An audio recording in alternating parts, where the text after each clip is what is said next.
primer lugar, daros la bienvenida a la primera de las charlas del ciclo que bajo el título Nuevos desafíos a la democracia, repensar la participación política hemos organizado, como otros años, pues la OAZ, el Foro Ignacio Ellacuría y las comunidades de base. Ya sabéis que este ciclo de charlas se viene organizando ya desde hace bastantes años y de momento pues seguimos en ello. A lo largo de estos ciclos pues hemos planteado temas diversos y en este año electoral nos hemos decantado por reflexionar en torno a la participación política centrada en los temas que podéis ver en los trípticos que hay fuera y que corresponden al título de las charlas. Es una realidad que la irrupción en el escenario político de partidos con una ideología xenófoba es algo que nos preocupa seriamente, pues se está originando problemas de convivencia difíciles de resolver. De ahí el título de la charla de hoy. De nuevo, la xenofobia. ¿Algo más que un fantasma que recorre Europa? Y para ilustrarnos sobre este tema, pues tenemos a Javier Lucas, a quien agradecemos enormemente que haya aceptado la invitación de venir a Murcia. Javier es murciano. Yo me he sorprendido cuando he estado un poquito repasando su biografía. Nacido en Murcia, estudió en Murcia y también en Navarra. Y el barrio del Carmen. Por el soterramiento. Muy bien. Y bueno, pues actualmente sabéis que es catedrático de Filosofía del Derecho en la Universidad de Valencia. Tiene una amplísima experiencia tanto a nivel académico como de participación y de formación. Y yo voy a exponer brevemente, así muy por encima, a parte de su extensísimo currículum. Él ya en su tesis doctoral, que fue en el año 1977, que algunos no habían nacido ustedes.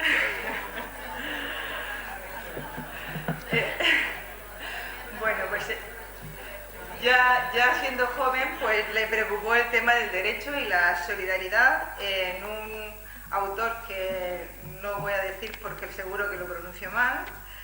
Él ha tenido un campo de investigación preferente en estudios de políticas migratorias, ciudadanía, racismo, xenofobia. Desde el año 1990 dirige el grupo de estudios sobre ciudadanía, inmigración, multiculturalidad y minorías de la Universidad de Valencia. Ha sido designado por la Unión Europea en cumbres sobre el diálogo chino-europeo de derechos humanos. Ha participado en infinidad pues, de foros, seminarios, jornadas. Me llama mucho la atención que también ha tenido una tarea especial en la formación de abogados, jueces, magistrados y policías en la escuela judicial. Creo que esto es un tema como muy importante, que todo este tipo de mentalidad pues impregne pues a este campo, ¿no? A este ámbito de la magistratura. Ha desempeñado un montón de cargos y ha hecho un montón de publicaciones. Que no me voy a extender porque lo que nos interesa es el tema de hoy y yo creo que nos va a ilustrar perfectamente y después vamos a tener un pequeño diálogo sobre lo que él nos plantea. Sin más, pues le doy la palabra. Pues antes que nada, buenas tardes y muchísimas gracias a los organizadores del Foro Ellacuría, a todas las organizaciones, por haberme invitado. La verdad es que es un foro de mucho prestigio. Cuando hablamos por primera vez para esta charla, repasé un poco los ciclos y me impresionó la centralidad de los temas que se debaten y la calidad de las personas que intervienen. Entonces es un motivo de agradecimiento para mí que me permite volver a la que cada vez siento más como mi tierra, nunca dejo de serlo, Murcia, porque yo estudié el bachillerato aquí y dicen, no sé si Jorge estará de acuerdo, que uno es de donde estudió bachillerato. Y yo, aparte de nacer aquí y vivir en el barrio del Carmen, al lado del Jardín de Florida Blanca, estudié el bachillerato aquí, estudié el bachillerato muy cerca de aquí, en el Colegio de los Maristas del Malecón, aunque primero, y eso ya es el Pleistoceno, estudié en lo que se llamaba la sucursal, que estaba en lo que ahora es la Gran Vía, bueno, en lo que ahora es, no sé si, creo que fue Galerías y ahora es el Corte Inglés, en fin. Y llegué a estudiar 2 cursos aquí de Derecho y por tanto tengo buena parte de los mejores recuerdos de mi vida y lo que me han formado vinculados, como no podía ser de otra manera, a esta tierra donde sigo teniendo ya muy poca familia, pero muy buenos amigos, alguno de los cuales está aquí.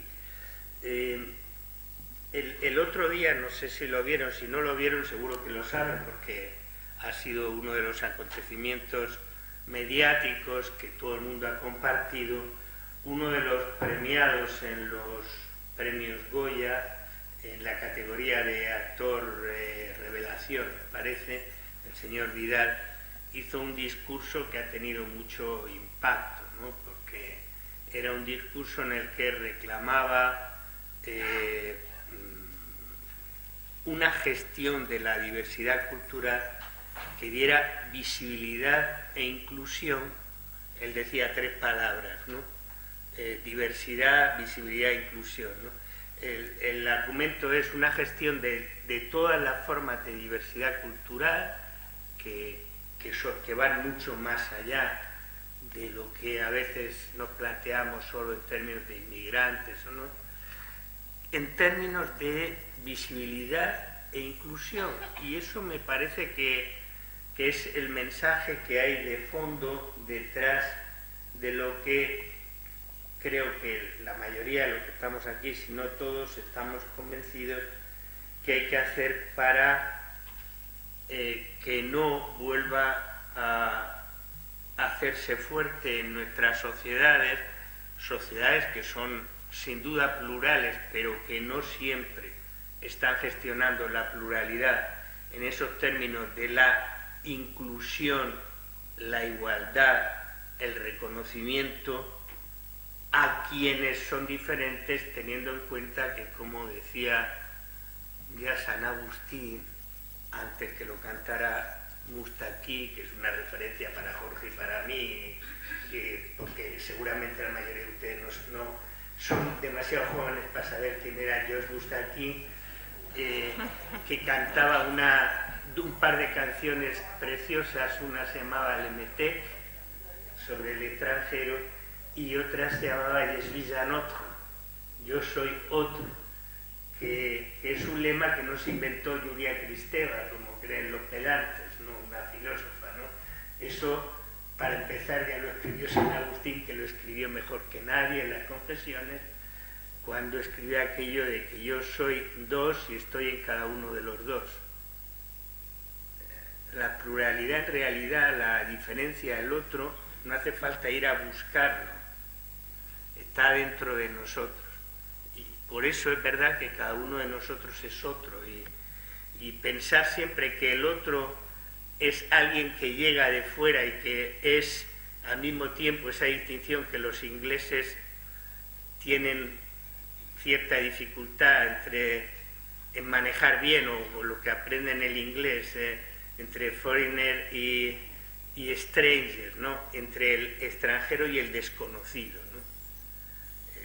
El otro es sujeto, o mejor dicho, objeto de un juicio que oscila tantas veces entre el rechazo, el miedo y la persecución, precisamente por el temor a lo desconocido y por el prejuicio y la ignorancia a aquello que no sabemos lo que es.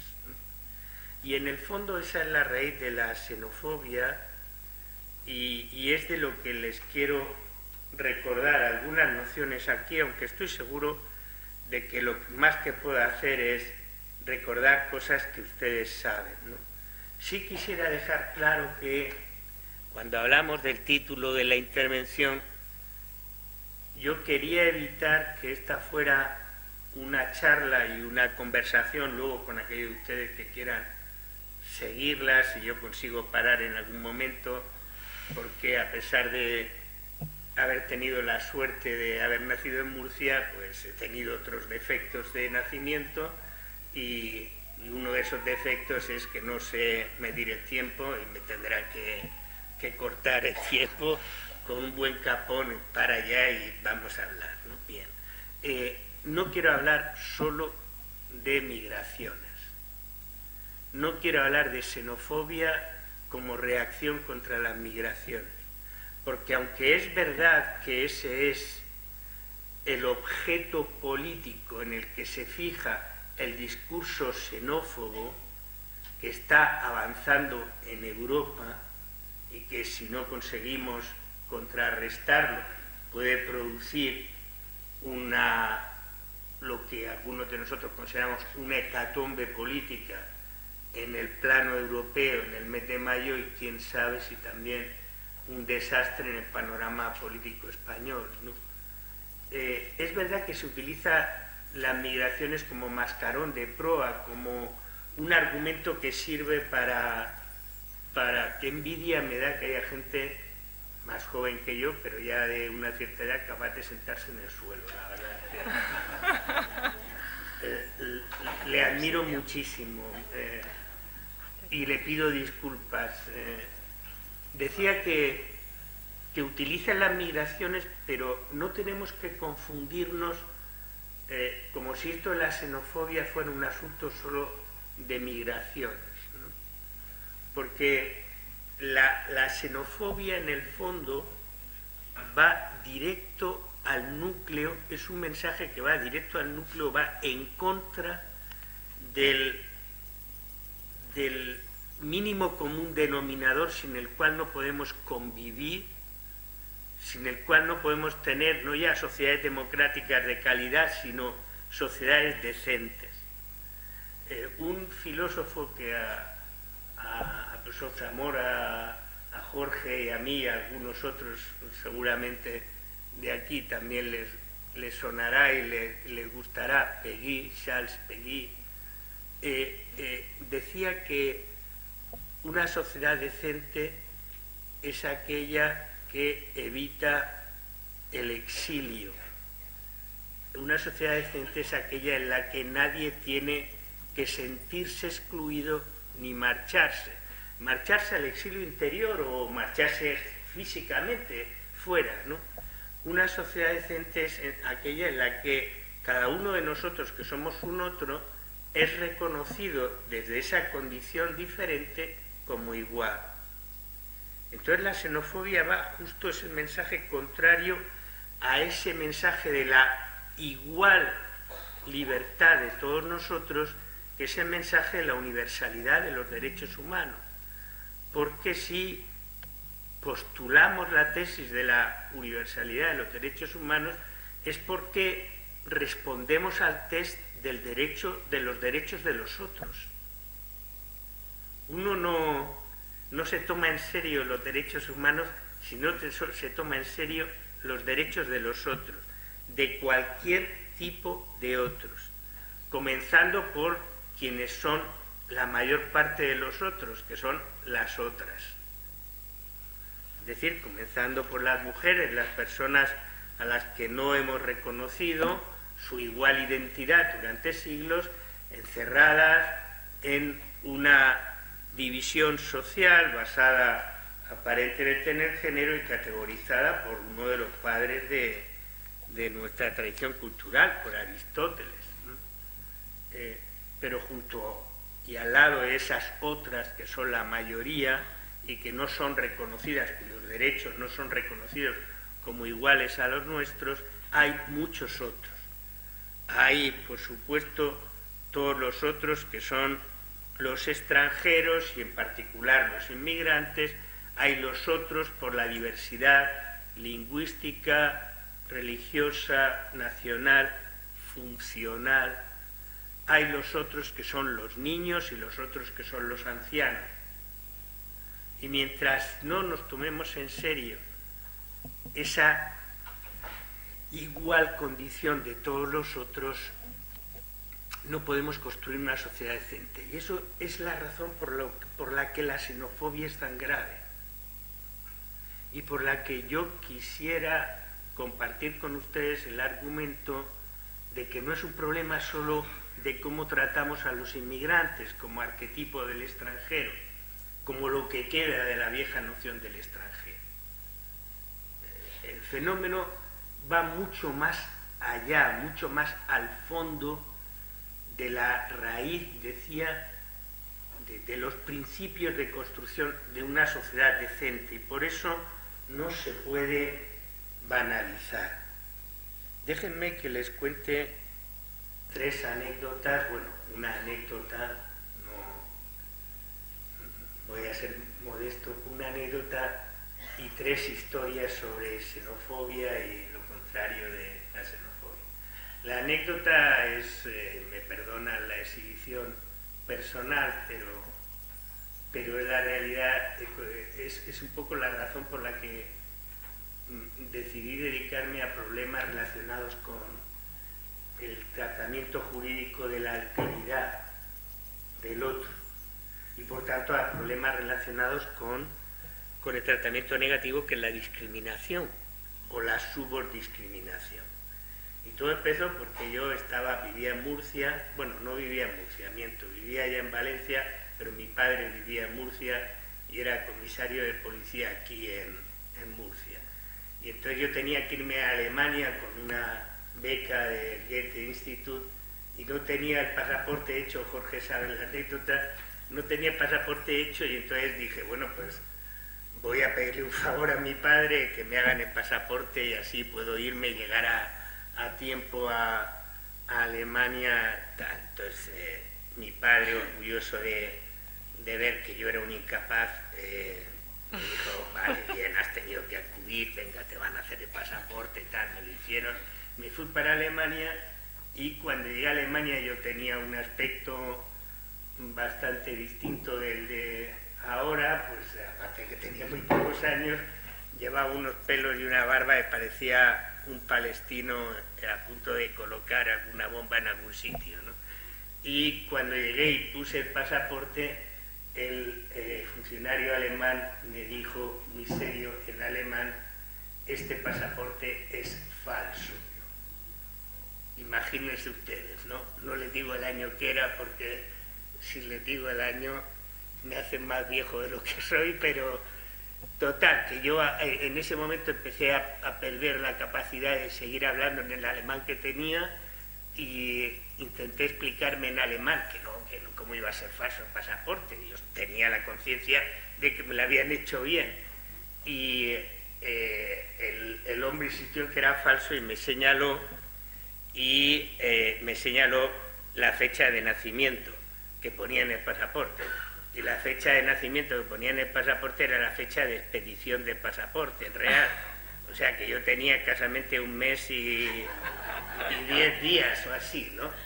Entonces yo intenté razonar con él y hacerle ver que, en fin, que eso era un error material. Todavía en ese momento le hablaba en alemán, ¿no? Y que una cosa era un error material que era de hecho y que no era imputable porque manifiestamente no había capacidad de engañar. Si decía que tenía 1 mes y 10 días, era evidente que no era así y que por tanto el pasaporte no era falso, que había habido un error y tal. Bueno, a partir de ahí se me acabó el alemán, fui sometido a un procedimiento de examen de los que en aquel momento yo pensaba que no se producían en un país civilizado.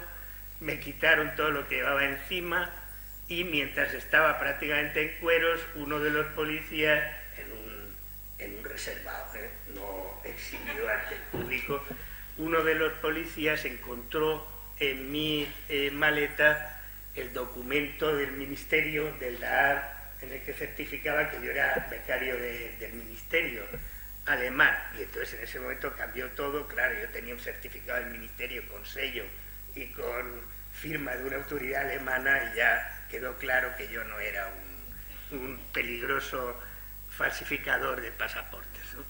Y yo luego pensaba que si me había pasado eso, que era una persona privilegiada porque había llegado allí con becas y me había ayudado mi padre en el pasaporte y todo esto, que qué le pasaría a la gente que no tenía estas cosas, ¿no?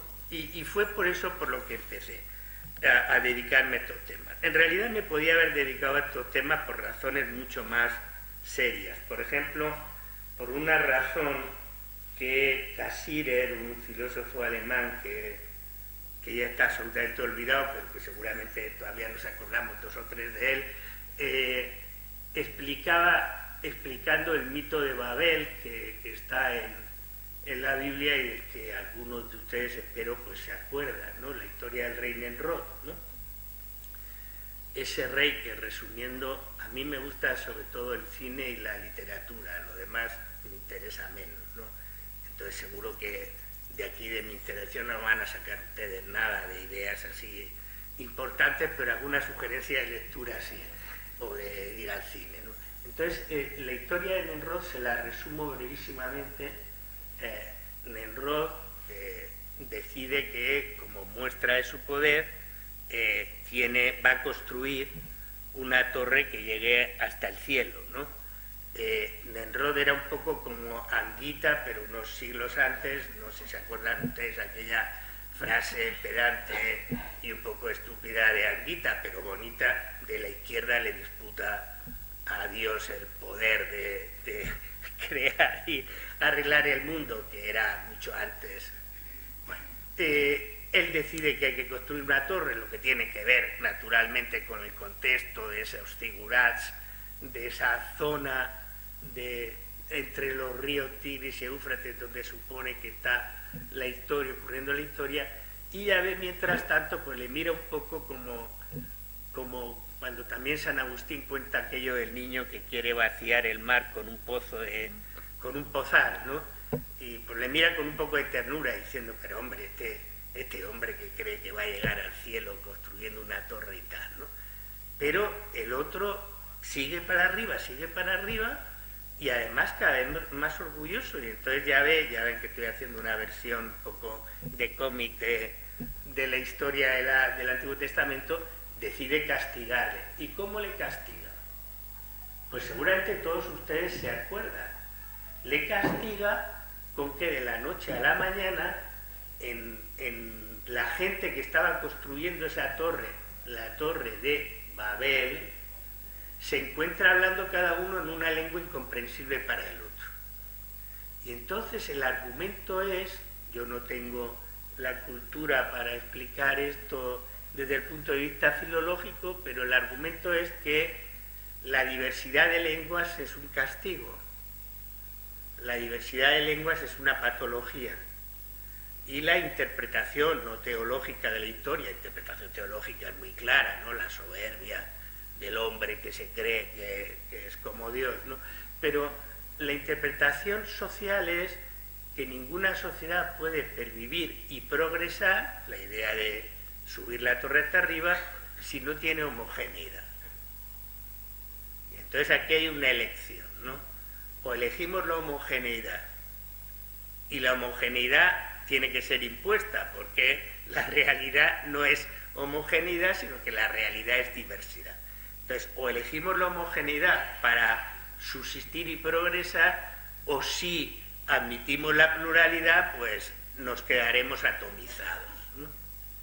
De donde un poco la interpretación conservadora de que la diversidad, la diferencia cultural, aquí viene el argumento, el aparecer identificable como un otro visible es un mal. Y por tanto uno tiene que evitar eso. Y eso lo evita de 2 maneras. O bien haciendo que los diferentes desaparezcan o no sean visibles, que era un poco el argumento del señor Vidal, lo que ha pasado durante mucho tiempo en todas las sociedades, no solo en España, ¿no? Las personas que tenían algún tipo de discapacidad había que esconderlas, ¿no? No podían ser visibles, no podían jugar en el mismo juego que todos los demás, no podían aparecer, ¿no? Y no digamos las personas que son manifiestamente diferentes y que quieren organizar su vida de una manera diferente, por ejemplo, en las relaciones sexuales, o por ejemplo, en las relaciones sociales, en las relaciones de poder, etc., ¿no? Esta es una historia que tiene que ver con una tendencia que algunos creen innata de miedo y rechazo ante la presencia del otro, y que sí, efectivamente, es una constante en la historia. El otro que aparece como otro, que quiere hacerse presente como otro, que no quiere desaparecer, que quiere ser aceptado como es tantas veces a lo largo de la historia calificado como enemigo, como inasimilable, como bárbaro. Recuerdan ustedes el origen del término, ¿no?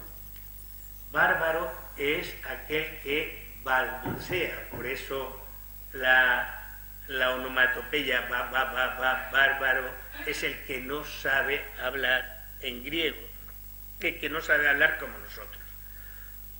Como no sabe hablar como nosotros, no puede compartir. Ahí hay una reflexión de entidad filosófica muy interesante. No puede compartir nuestro universo en el que se basa, de valores en el que se basa nuestra convivencia. Y por tanto, el lenguaje, pero no solo el lenguaje, muestra la barrera entre quien es civilizado y quien no lo es. Por definición, todo aquel que no pertenece a mi comunidad, que se ve claramente esa pertenencia en ese primer rasgo, en la lengua, es calificado como bárbaro. Y frente a él, la actitud es la actitud de prevención o la actitud de asimilación impuesta que encontramos en uno de esos, en la sabiduría de los mitos griegos, en uno de esos mitos, en el mito de Procusto. ¿Se acuerdan ustedes, no?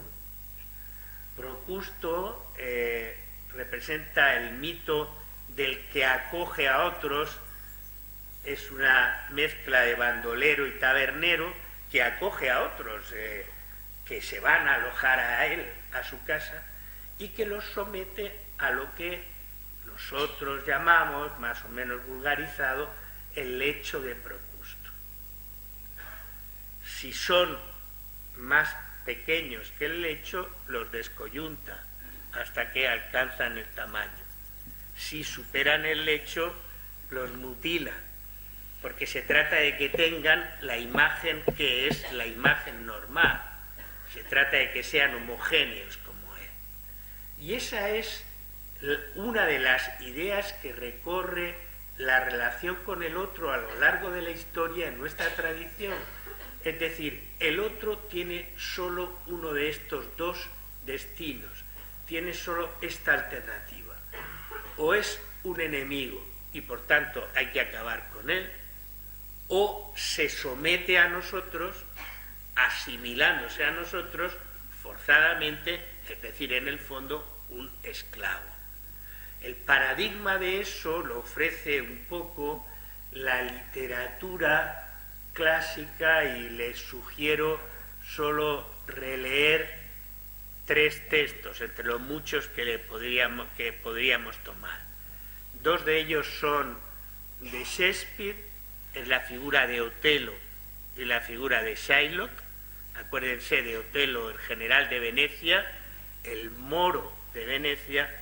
Siempre se ha leído eso en términos de la comedia de los celos, pero tiene esa otra interpretación o lectura que le gusta decir a la gente, ¿no? Otelo es el otro, al que valoramos porque está a nuestro servicio, porque es un general victorioso que defiende a la serenísima República de Venecia, pero que ha transgredido el paso que no puede cruzar.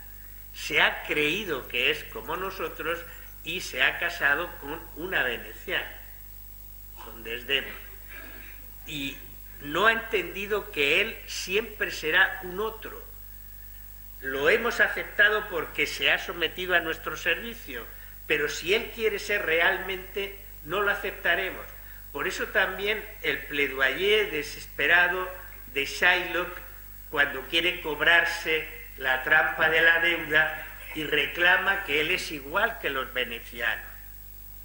Si le pinchan, si le hacen daño, llora, él es igual. Es judío, es verdad, es usurero, es verdad, es viejo, es verdad, es libidinoso, es verdad, pero es igual que los venecianos. Y no, la lección, a través de la sabiduría de Porcia, es que él no puede apropiarse del derecho de los venecianos para beneficiarse de él. ¿Habría podido cobrarse la deuda Shylock si en lugar de ser Shylock hubiera sido un veneciano? ¿Habría podido ejercer el derecho, hacer suyo el derecho, decir yo soy sujeto de este derecho, igual que vosotros? La respuesta en Shakespeare es no. Evidentemente Shakespeare no está diciendo eso, lo saben ustedes mejor que yo, pero el argumento es no, es decir, tú eres un otro y tú no eres el dueño de este derecho. Este derecho no te ampara a ti igual que a nosotros. Es verdad que estás aquí, es verdad que te permitimos jugar al juego de los contratos, entre otras cosas porque nos financias, ¿verdad? Pero este derecho no te protege a ti porque sigues siendo un otro. Y esa es una lección, les ofrezco 2 lecturas más, mejor dicho, 3, vale, nunca hay que decir, es un error monumental, me parece mentira que lleve 40 y tantos años de profesor y haya cometido. Yo se lo enseño a mis estudiantes, jamás digas en un examen hay 5 características de esto, porque sean 5, sean 27, el profesor se queda con la idea que vas a decir 5. Y como diga 4, estás perdido, no digamos si dices 2 o 3. O sea que siempre hay que decir hay varias características. Y luego ya, pues uno va así acordándose. No, bueno, les he dicho 3 lecturas, no sé, son ya 4 o 5 las que llevo, ¿no? Las comedias, las 2 comedias de Shakespeare. Les sugiero también de la reflexión de cómo construimos al otro, y es muy significativa, del comienzo del cambio que supone la filosofía contractualista, el Robinson de Defoe, ¿no? Acuérdense ustedes de cómo Robinson crea a Viernes como sujeto, ¿no? Viernes, por definición, solo puede ser esclavo, no puede ser igual que Robinson, ¿no? Aparece de repente, ¿no? Y además es negro, ¿no? Entonces, una de dos, o lo mata o lo echa de la isla o se convierte en su esclavo. No hay un tertium non datur, no hay otra posibilidad. Pero bueno, les sugiero otras 2 lecturas en las que no me voy a entretener, porque si no, no termino de decir lo que quiero decir, me quedan algunas cosas por decir, que son 2 de las mejores obras de filosofía política, lo digo esto en presencia de profesores que saben más que yo, pero en fin, en mi opción, como todas, cuando uno hace la quiniela de los Oscars o de lo que sea, para mí son 2 obras extraordinarias, que no suelen leerse, no suelen estudiarse como clásicos de la filosofía política, pero en punto a la gestión de la diversidad, a la conceptualización del otro, a la respuesta de la xenofobia o del reconocimiento del otro, son 2 obras capitales. Una es Los viajes de Gulliver, de Jonathan Swift, que es un panorama de viajes por todas las formas de alteridad. Desde la alteridad más estúpida, los que son iguales que nosotros, solo que muy pequeñitos, liliputienses, ¿se acuerdan? Hasta la alteridad más radical, los que no son humanos, porque el último viaje de Gulliver es al país de los caballos. Y entre los caballos, los whims, Gulliver descubre las cualidades que se supone que adornan al ser humano: la piedad, el sentido de la justicia, el sentido de la paz, el reconocimiento del otro, mientras que los que tienen apariencia de humanos, a los que ese artista del lenguaje, que era Swift, para los que acuña una palabra que ustedes reconocerán, Yahoo se lo inventa Swift, como se inventa el nombre de Vanessa, y cuántos millones de Vanessas habrá por ahí que no saben que eso se lo inventó para poder seguirle escribiendo cartas a la menor de edad de la que estaba enamorado, que era la hija de su protector, y para no ser privado de la canonjía, exactamente de la canonjía que tenía, pues acuñó un seudónimo para su adorada niña con la primera sílaba del apellido, eran holandeses de origen, y con la desinencia que Swift, un artista del inglés, pensó que era característica del femenino, E-S-S-A, Vanessa. Pues ahí andan las Vanessas sin saber lo que le deben a Swift, ¿no? Lo mismo que los Yahoos, ¿no? Pero piensen ustedes en esa versión de la alteridad, ese panorama. Los viajes de Gulliver son viajes por la alteridad, por la dificultad de reconocer al otro, por el prejuicio de pensar que el otro, en cuanto diferente, no puede ser tratado como igual y su destino tiene que ser siempre ser sometido o ser expulsado o aniquilado. Todo eso en medio de pasajes preciosos como el informe científico de la comisión que hace el rey de Lilliput para saber quién es el hombre montaña, ¿no? Que hace lo que todos los políticos. Ha aparecido el hombre montaña por ahí, entonces nombra una comisión para que le diga qué pasa con este, ¿no? Y hay un pasaje precioso que ustedes recordarán, no me resisto a esto, que es donde explican al rey quién es el dios del hombre montaña. Vayan a buscarlo, es precioso. La explicación es preciosa de quién es el dios del hombre montaña. Los viajes de Gulliver, pero también la otra gran referencia de filosofía política sobre la gestión de la diversidad, sobre cómo crecen las raíces de la xenofobia, que es Rebelión en la granja, Animal Farm, de George Orwell, donde está ese recurso maravilloso del cerdo Napoleón. No es que Napoleón fuera un cochino, es que era el cerdo que se llamaba Napoleón, el jefe de los animales que se rebelan, que se da cuenta de que está perdido porque el lema con el que ha hecho la revolución, todos los animales son iguales, ha llevado a que los animales se tomen en serio la revolución y no respeten a los cerdos como jefes y upper class del resto de los animales. Y entonces el cerdo Napoleón, que es muy listo, cambia las leyes, lo saben todos ustedes, lo recuerdan todos, y sobre todo cambia el lema revolucionario.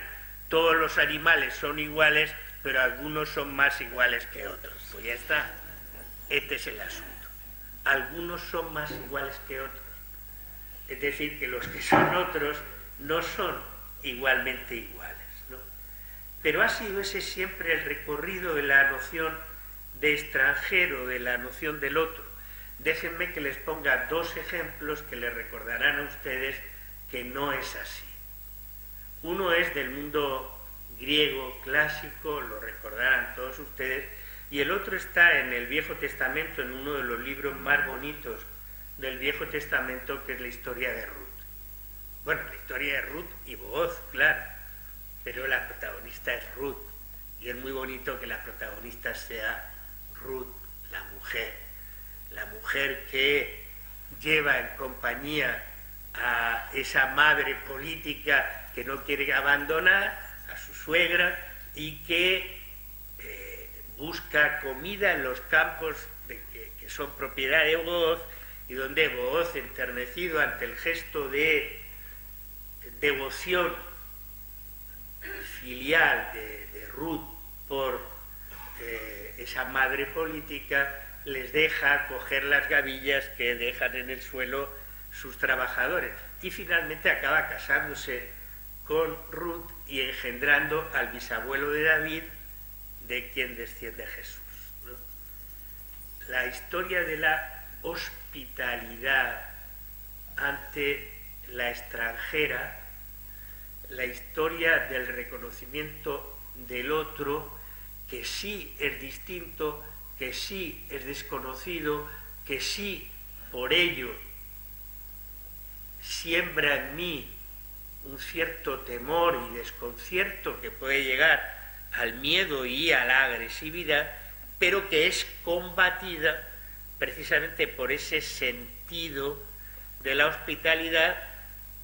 Si no recuerdo mal, porque ustedes me corregirán, Booz es pagano, no es un buen israelita, pero acaba engendrando al abuelo de David, ¿no?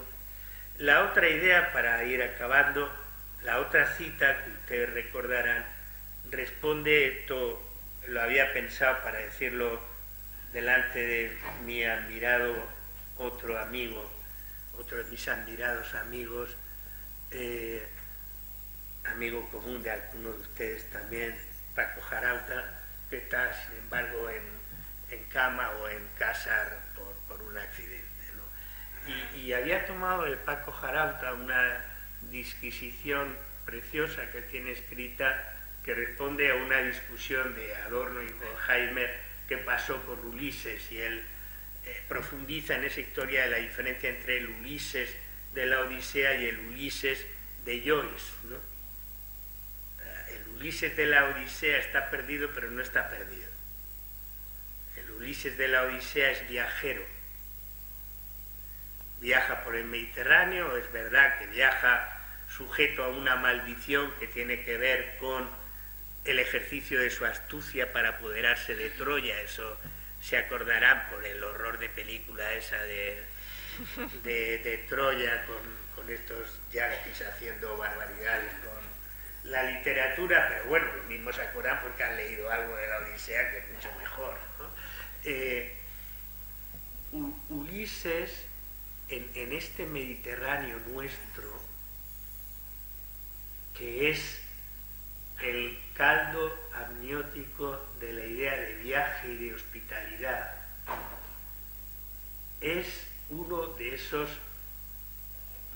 viajeros que nos hacen ver que uno se hace a sí mismo, como explica muy bien Cavafis en sus versos sobre el viaje a Ítaca, que cantó cuando era un gran cantante y un apreciable versificador, Luis Llach, antes de convertirse en un palafrenero de lo que yo entiendo como disparates, pero esa es otra historia.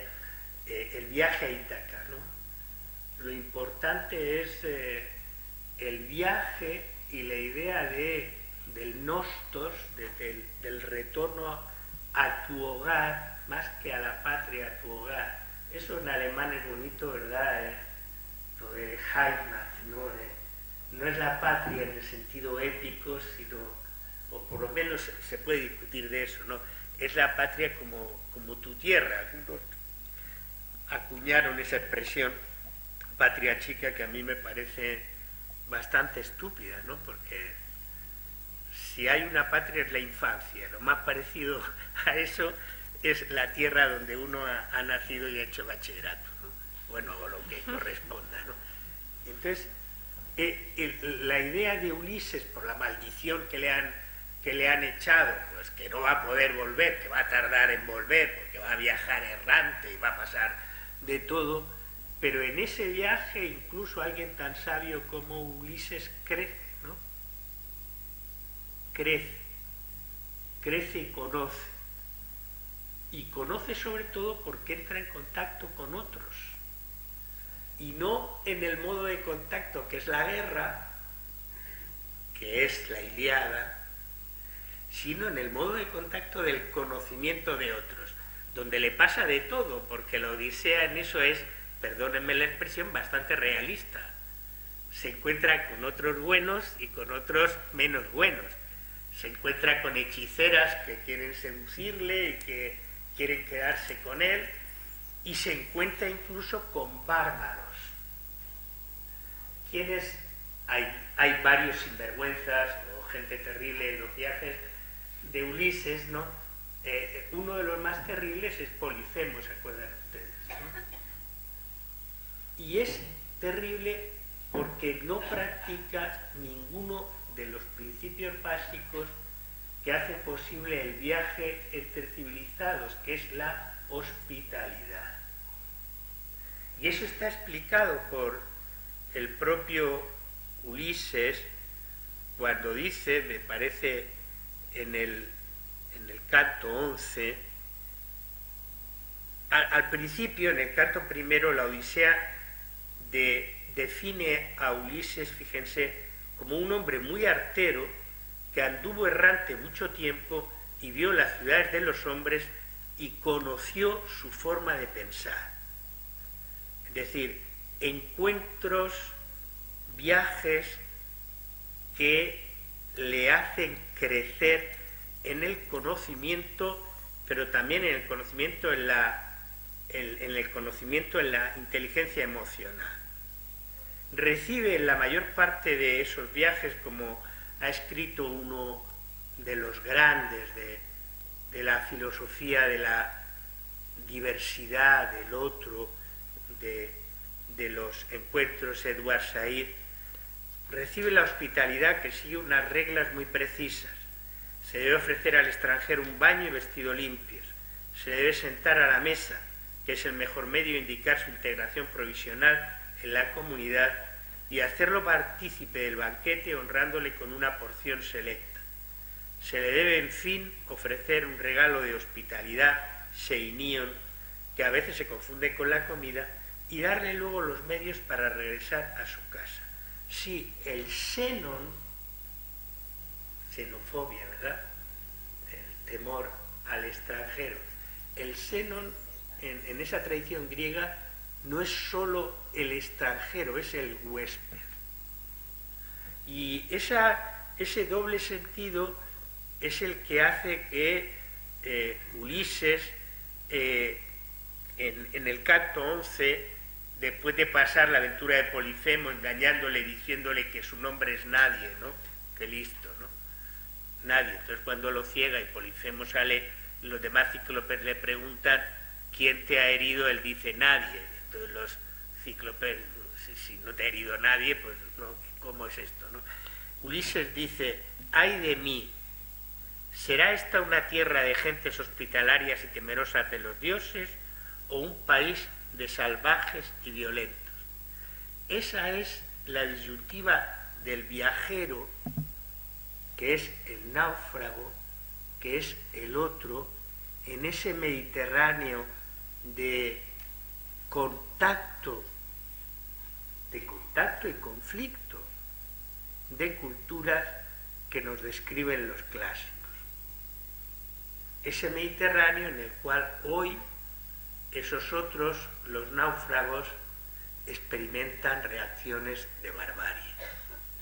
Sí, ahora me detengo un momento en eso, ¿no?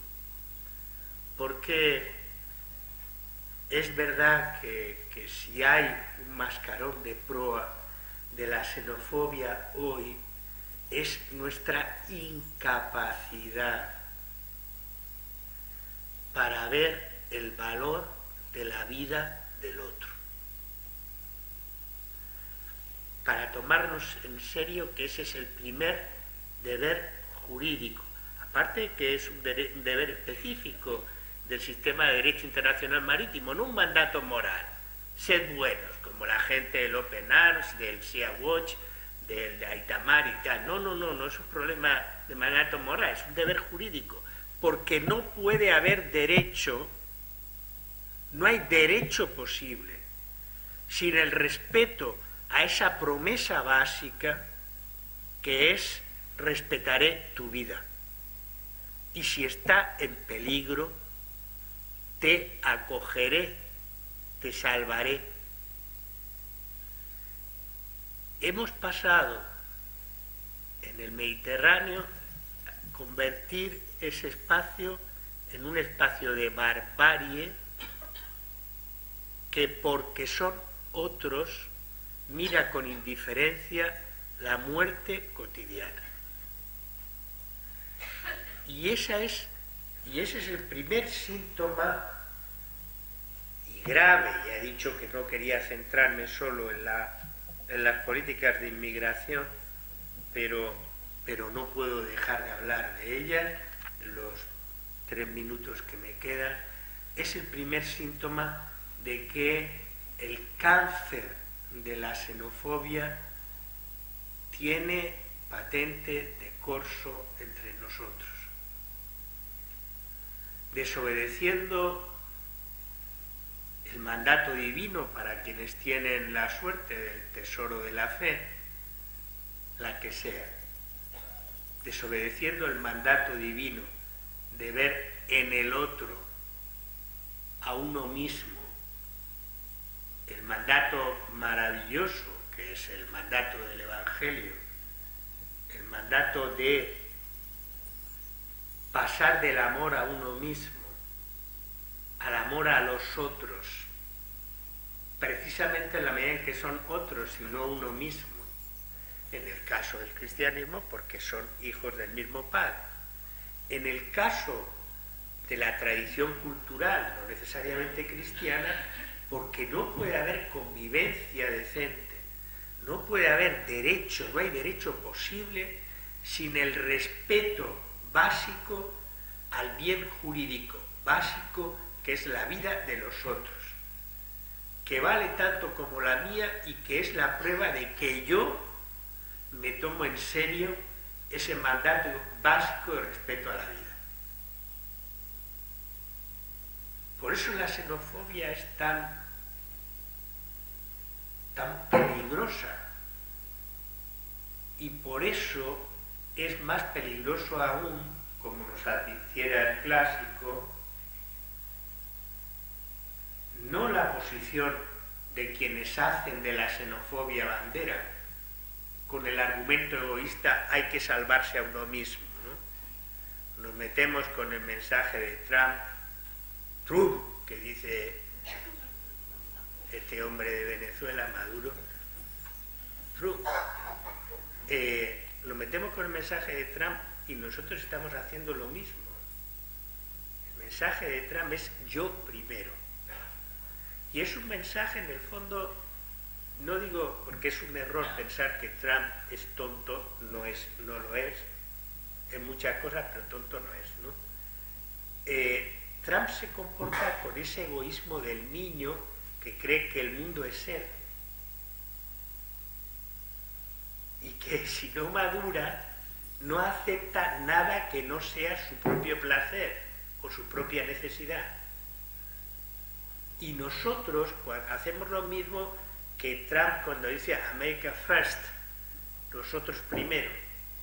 Este mensaje que está calando y que hace posible que en países que se suponía estaban en la cumbre de la democracia y los derechos humanos, alguno de ustedes, como yo, habrá visto, por ejemplo, esa extraordinaria falsificación que es la serie Borgen, que nos pinta una política danesa, la vida política danesa en clave de que es posible la negociación y el triunfo de las minorías y responder bien a los problemas, etcétera, etcétera. Y nosotros creemos que los daneses son una especie de superhombre en la escala civilizatoria, ¿no?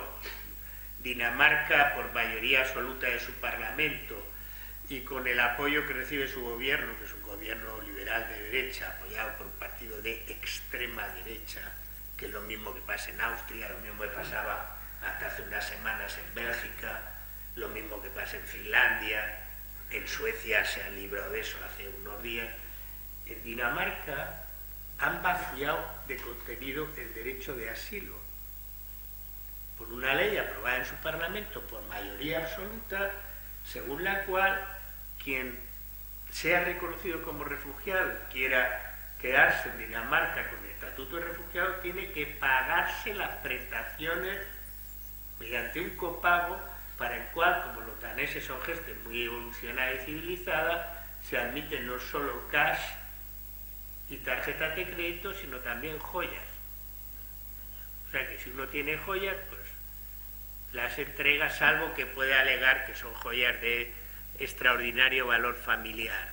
En ese caso queda exento de tener que entregar las joyas como copago. Pero diga usted, si precisamente lo que se trata de los refugiados que no tienen nada es de darle esas prestaciones nosotros, porque nosotros tenemos la posibilidad de acogerles y darles refugio, que no solo es evitar que tengan que volver al país del que huyen, sino que puedan reconstruir un hogar entre nosotros mientras lo necesiten. Y eso, el refugio es una manifestación jurídica del principio de hospitalidad. lo mismo que en una sociedad decente, un inmigrante que viva entre nosotros de modo estable tiene que tener los mismos derechos que nosotros, porque lo otro se llama esclavitud. No tener los mismos derechos se llama esclavitud, aunque lo disimulemos. Si viven, trabajan, cumplen las leyes igual que nosotros, ¿por qué no tienen los mismos derechos que nosotros? ¿Quiere eso decir que hay que darle la ciudadanía a toda persona que cruce la frontera al día siguiente? No, evidentemente. Esa persona tiene que acreditar que tiene la voluntad de vivir entre nosotros, de convivir con nosotros, de crear esa sociedad como la creo yo. Pero desde el punto de vista del tratamiento de derechos, el principio contrario al principio de xenofobia, que es el principio de igual reconocimiento de todos los otros, nos exige una respuesta de derecho que es muy sencilla, aunque es costosa de tomar en serio, que es la igualdad de trato, la igual libertad para todos los otros como otros. No sé si, porque me he extendido, sí. queda Bien, correcto. algo para la conversación, si alguno de ustedes quiere que conversemos algo sobre esto. Pues muchísimas gracias, Javier. Muchas gracias. Yo creo que se merece un aplauso por lo menos.